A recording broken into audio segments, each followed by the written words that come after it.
Hello everyone, welcome back to my channel. আশা করি তোমরা সবাই খুব ভালো আছো আর সুস্থ আছো। বাজে এখন ঘড়িতে ওই 8টা 10 মতন। এখন থেকে ভিডিওটা শুরু করলাম। আজকে তোমরা দেখছো সোমবার দিনের ভিডিও। শনিবারের ভিডিও তোমরা দেখতে পেয়েছিলে যে ওর জ্বর এসেছিল, ওকে কিন্তু আমি ক্লিনিকে নিয়ে গেছিলাম এবং রবিবার দিন জানতে পেরেছিলাম যে ওর অ্যাকচুয়ালি কী হয়েছে আর কিসের জন্য এই শরীরটা খারাপ হচ্ছে। তো জানবার পর তো মোটামুটি আমাদের সবার অবস্থা খুবই খারাপ হয়ে গেছে এটা শোনার পর, কারণ এরকমটা যে হতে পারে এটা আমাদের মাথায় কারোরই আসেনি। তোমাদেরও বলছি যে ওর কি হয়েছে। তার আগে বলিনি, এখন বেশ কয়েকটা দিন ও কিন্তু বাড়িতেই থাকবে। আর গতকাল রাত্রেবেলা জানো তো, ও আমার কাছে খেতে চেয়েছিল একটু ঝাল ঝাল করে চিকেন। তো সেই কারণের জন্য আমি এখন সকাল সকাল বেরিয়ে পড়েছিলাম চিকেন আনবার জন্য। বাইরে এতটা গরম কি বলবো তোমাদের। 9:30টার সময় গেছিলাম দোকানে, তো বেশিক্ষণ লাগেনি, 9টার মধ্যেই ফিরে চলে এসেছি। আর যেটুকুনি টাইম বাইরে ছিলাম একদম ঘেমে ঠেমে একাকার কিন্তু অবস্থা হয়ে গেছে। তো চিকেনটা রেখেই আগে একটু ফ্রেশ হয়ে নিই, এখন বসে পড়লাম। আগে একটু জল টল খেয়ে নিই, তারপর ঢুকবো রান্নাঘরের কাজকর্মের দিকে। তো এখন তোমাদেরকে আগে বলিনি যে ওর কি হয়েছে, তার জন্য শনিবার দিনের ঘটনাটাও তোমাদেরকে শুনতে হবে। শনিবার তো তোমরা দেখতেই পেয়েছিলে যে ওকে আমি ডক্টরের কাছে নিয়ে গেছিলাম। দেখার সাথে সাথেই তো ডক্টর ওকে চ্যানেল করে স্যালাইন ইঞ্জেকশন আরও একটা ওষুধ দিয়েছিল স্যালাইনের মতনই। তো সেগুলো নেওয়ার পর ঘণ্টাখানেক পরে ওকে কিন্তু বাড়িতে নিয়ে আসি। তো ডক্টর বলেছিল ভয়ের কোনো বিষয় নেই, ওষুধ দিয়েছি, কমে যাবে। তো সেই ভরসাতে আমি ওকে বাড়িতে নিয়ে আসি এবং বাড়িতে নিয়ে আসার পরও দেখি ওর কিন্তু জ্বর কোনোভাবেই কমছে না।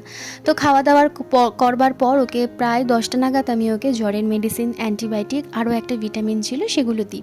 প্রায় 1 ঘন্টা ধরে আমি ওয়েট করতে থাকি ওর জ্বরটা কমার জন্য, কিন্তু কোনোভাবেই ওর জ্বর কিন্তু কমছিল না। তারপর দেওয়া শুরু করি, মাথায় জল ঢালাম। তখনও টেম্পারেচার 102-এর কাছাকাছি, 102ই ছিল।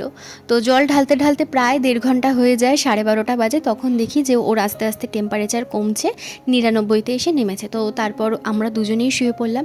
আমার তো সারা রাত ঘুম তো হয়ইনি এবং 3:30টের সময় দেখি ও প্রচণ্ড কাঁপাকাঁপি করছে। মানে 12:30টার সময় ও ঘুমিয়ে পড়লো, আমি জলের বালতি ঠালতি সরিয়ে মোটামুটি আমার শুতে শুতে 1:45 মতন বেজে গেছে।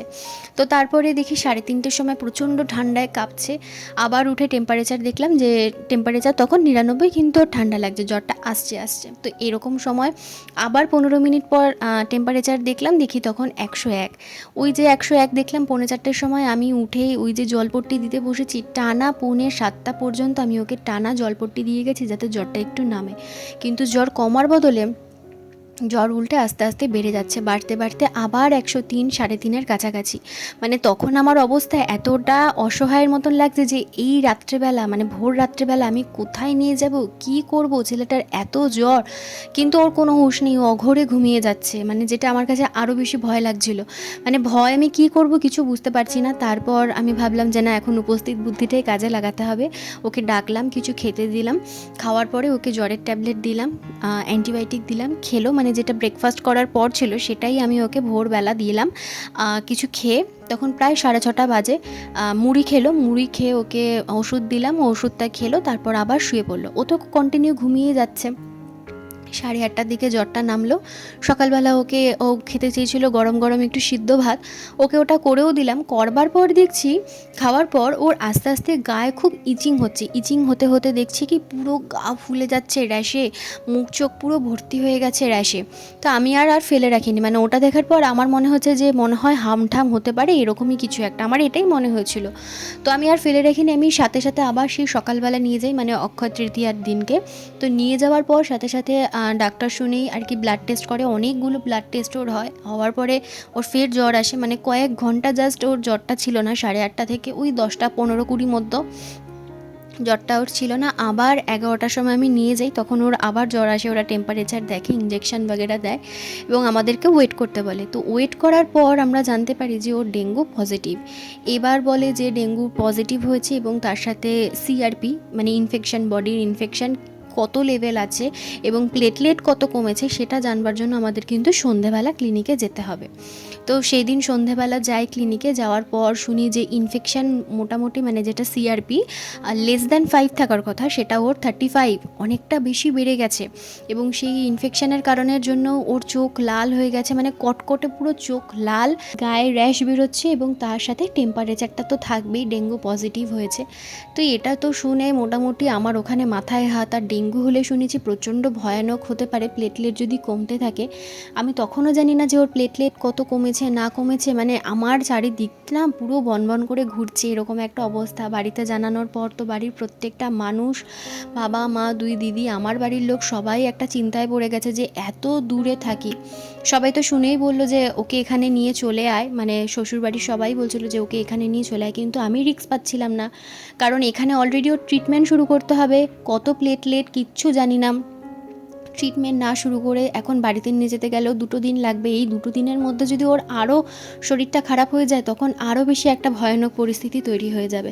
তো আমি বললাম যে ঠিক আছে 2 দিন দেখি, 2 দিনের মধ্যে কি হয়, তারপর যদি খুব অসুবিধা হয় তাহলে তো আমাকে এমনি বাড়িতে নিয়ে যেতে হবে, কারণ আমি এখানে একা সব কিছু সামলাতে পারবো না। প্রথম দিন ওর প্লেটলেট থাকে 1,84,000। তো এটা দেখাবার পর একটু নিশ্চিন্তে হয়েছিলাম, কিন্তু তারপর আবার প্লেটলেট কমতে থাকে। তো সেগুলো সবটাই তোমাদেরকে বলছি। তো চলো আগে খাবারটা খেয়ে নিই, তারপর আবার তোমাদের সাথে কথা হচ্ছে। এখন ঘড়িতে পুরোপুরি 10:30 মতন, আর রান্না বান্না হয়ে গেছে কমপ্লিট। আর এখন দেখতেই পাচ্ছ রেডি হয়ে গেছে, এখন যাওয়ার আছে আবার ক্লিনিকে। ক্লিনিক থেকে জাস্ট এই মাত্রই ফোন করলো যে ওর আবার ব্লাড টেস্ট করতে হবে, মানে প্লেটলেট চেক করার আছে। তো সেই কারণের জন্য তাড়াতাড়ি যেতে বলে, দেরি না করে। তো আমার ভাগ্যিস সকাল সকালই সমস্ত কিছু আমার কমপ্লিট হয়ে গেছে, শুধু বাকি আছে ঘরটা গোছানো আর ঝাঁট দিয়ে ঘরটা মোছা, ব্যাস এই হলেই আর কি ঘরের কাজ হয়ে যেত। তো ভেবেছিলাম যে হয়ে যাবে হয়তো, তো তারপর দেখলাম যে না, ফোন থেকে ফোন চলে এসছে, দেরি করাটা ঠিক হবে না। তো ঝটপট ওর জন্য রেডি হয়ে গেলাম, ওদিকে ও রেডি হয়ে গেছে, এখন বেরিয়ে যাব। তো এত তাড়াহুড়োর মধ্যে আর রান্নাবান্না দেখাতেও পারলাম না, শুধু বললামই যে আজকে বেশি কিছু হচ্ছে না, চিকেন ভাত হচ্ছে। আর ওখান থেকে এসে মানে বাড়িতে এসে একটু উচ্ছে সিদ্ধ দেবো, ভাতে উচ্ছে সিদ্ধ দিতে একদমই ভুলে গেছি, তো আলাদা করে একটুখানি উচ্ছে সিদ্ধ দেবো, ব্যাস তাহলেই হয়ে যাবে। তো চলো ভিডিওটা তোমরা কন্টিনিউ দেখতে থাকো।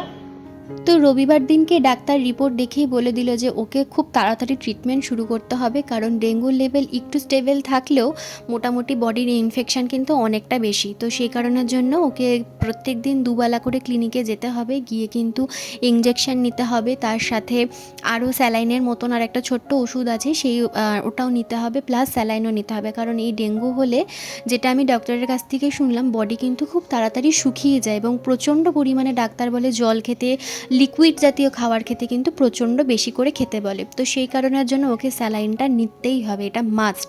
ডাক্তার ওকে ঠিক যেরকমভাবে খাওয়া দাওয়া করতে বলেছে সেরকমভাবেই আমি করবার চেষ্টা করছি, কিন্তু দুশ্চিন্তার বিষয় হচ্ছে এটাই যে ও কোনো কিছুই মুখে তুলতে পারছে না, পুরোটাই মুখে ওর তেতো লাগছে, এত কড়া কড়া অ্যান্টিবায়োটিক ওষুধ চলছে, জ্বর আছে। তো সেই কারণের জন্য ও মুখে স্বাদ নেই সেটা আমি বুঝতে পারছি, কিন্তু ডাক্তারও বারবার করে বলছে যে ওকে খেতেই হবে, না খেলে ওর কোনোভাবেই ওর প্লেটলেটটা বাড়বে না। তো এখন ওকে কিছুটা জোর করে আর কিছুটা বাচ্চাদের মতন বুঝিয়ে সুঝিয়ে কিন্তু খাওয়াতে হচ্ছে।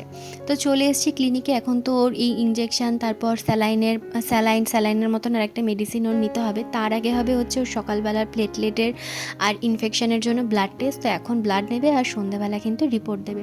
তো তোমরা তো সোমবার দিনের ভিডিও দেখছো বললামই শুরুতে। তো এই সোমবার দিন কিন্তু ওর প্লেটলেট আরও কমে গেছিলো, মানে রবিবারের তুলনায় যা ছিল সেখানে দাঁড়িয়ে কিন্তু সোমবার দিন আরও কমে গেছিলো। প্রথম দিন ডক্টর বলেছিল যে ওর প্লেটলেট কমেছে ঠিকই, কিন্তু ভয়ের কোনো বিষয় নেই। কিন্তু তারপরের দিনও যখন প্লেটলেট কমতে গেছে তখন কিন্তু আমি প্রচণ্ড পরিমাণে ঘাবড়ে গেছিলাম, এবং তারপরে যখন থেকে ওর ইনফেকশানটা বেড়ে যাচ্ছিলো তখন কিন্তু ডাক্তারও পর্যন্ত ঘাবড়ে গেছিলো যে কি থেকে হচ্ছে, যে প্লেটলেট কি আরও কমে যাবে, কিছুই বুঝতে পারছিলাম না। একটা কঠিন পরিস্থিতির মধ্যে দিয়ে আমরা কিন্তু এখনও লড়াই করে চলেছি। তো এখানে তো ওর স্যালাইন দিয়ে দিয়েছে, এই যে দেখো একটা স্যালাইনের মতন ছোট্ট বোতলে, এটাও কিন্তু একটা ওর মেডিসিন, সেটা ওর চলছে। তার মধ্যে 3খানা ইঞ্জেকশান দিয়েছে। এরপরে কিন্তু এটা শেষ হয়ে গেলে আমি ডেকে দেবো নার্সকে, আবার কিন্তু স্যালাইনের বোতল লাগিয়ে দেবে। তো এই সময়টা আমার এত কষ্ট লাগতো, কারণ আমি নিজেও না চ্যানেল করতে প্রচণ্ড ভয় পেতাম, আর ও তো আমার থেকেও বড় ভীতু। তো ও যখন মুখ ঠুক ওদিকে ঘুরিয়ে রাখতো, ওর ব্যথা হতো, কষ্ট হতো, তখন না দেখে আমার মানে কী যে বলবো, আমি নিজেকে যে কী কষ্ট করে কন্ট্রোল করে রাখতাম, কি বলবো তোমাদেরকে, বলে এই জায়গাটা বোঝানো যাবে না। তো ডাক্তার প্রথমে বলেছিল যে ওর হাতে চ্যানেল করে দেবে যতদিন না ওর প্লেটলেট ঠিকঠাক হচ্ছে, কিন্তু প্লেটলেট কবে ঠিকঠাক হবে তা তো কিছু জানি না। আর কতদিনই বা এরকমভাবে রাখা যাবে। তো সেই কারণের জন্য ও বলল না চ্যানেল করব না, আমার এই ইনস্ট্যান্টটাই ঠিক আছে। কারণ আমার সময়ে দেখেছে যে চ্যানেল করে আমারও তো প্রায় 4-5 দিন মতন চ্যানেল ছিল, আর সেই চ্যানেল করে লাস্টের দিন যা ভয়াবহ কেস আমার হয়েছে, ভেতর থেকে চ্যানেলের সিরিঞ্জ সরে গেছিলো, ভেন থেকে বেরিয়ে গেছিলো, সে এক মারাত্মক ব্যাপার। তো সেই কষ্ট যাতে ও সহ্য করতে না হয়, তো সেই কারণের জন্য বলল না চ্যানেল করতে হবে না, চ্যানেল করে রাখলেও একটা সবসময় ব্যথা তো হয় না, তো ওর জন্য করেনি, ওই যখন এটা তখন দিয়ে বের করে দেয়। আর এই সময়টা তো বাড়ির প্রত্যেকটা মানুষ ভীষণ দুশ্চিন্তার মধ্যেই ছিল। দেখবে শরীর খারাপ হলে যদি সবার সামনে থাকা যায় না, টেনশন কিন্তু হলেও অতটা বেশি হয় না যতটা না দূরে থাকলে হয়। আর এই সময়টায় তো আমার শাশুড়ি মাকে প্রথম দিকে কিছুই জানানো হয়নি, তার কারণ উনিও একজন সুগারের পেশেন্ট। আমি ভেবেছিলাম যে নর্মাল জ্বর হয়তো কমে যাবে, কিন্তু যখন দেখলাম যে ডেঙ্গু পজিটিভ, বাড়ির সবাইকে যখন জানানো হচ্ছে, তারপর বাড়িতেই কিন্তু বাবা দিদিরা সবাই ছিল ওই দিনকে, মানে রবিবার দিনকে, ওরাই কিন্তু মাকে তারপর জানিয়েছে। তারপর থেকে মা তো প্রচণ্ড কান্নাকাটি করছে। তবে এখন আমি কি করি, সকালবেলা দুপুরবেলা মানে যখনই সময় পাই তখনই একবার করে ফোন করি আর জানাই যে না এখনও একটু ভালো আছে। কারণ এতটা দূরে থাকে তো মা তো চিন্তা তো খুবই মানে স্বাভাবিক হবেই। তাই আমি থেকেই বারে বারে করে ফোন করে বলি যে এখন ভালো আছে, এই তো ডাক্তার দেখিয়ে আসলাম, এটা এখন করছি।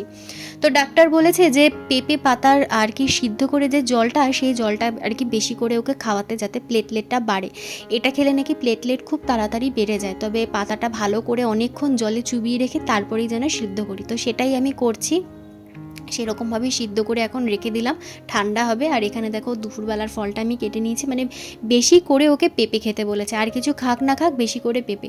তো ওকে বললাম যে আপেল কেটে দিই, বললো না এখন শুধু আঙুর ফল দাও আর পেঁপেটাই দাও। আর এখানে দেখতেই পাচ্ছ বসে পড়েছি ওকে খাওয়াতে। সেদিনকে ও খেতে চেয়েছিল ঝাল ঝাল করে চিকেন, তো ঝাল ঝাল করেই বানিয়ে দিয়েছিলাম, কিন্তু এক পিস মাংস পুরোটা খেতে পারিনি। এত কষ্ট লাগছিল দুপুরবেলা আমার নিজের খেতে বসে, যে মানুষটা খেতে চাইলো আমি সেরকমভাবে বানিয়ে দিলাম, কিন্তু খেতে পারলো না। তো বুধবার দিনের পর থেকে ডাক্তার ওকে বলেছে একদমই চিকেন আর মাছ খেতে বারণ, কারণ অ্যালার্জিটা বারে বারে ফিরে ফিরে আসছে। তো এই কারণের জন্য ডাক্তার একদমই ননভেজ খেতে বারণ করে দিয়েছে, তবে ডিম একটা করে খেতে পারবে।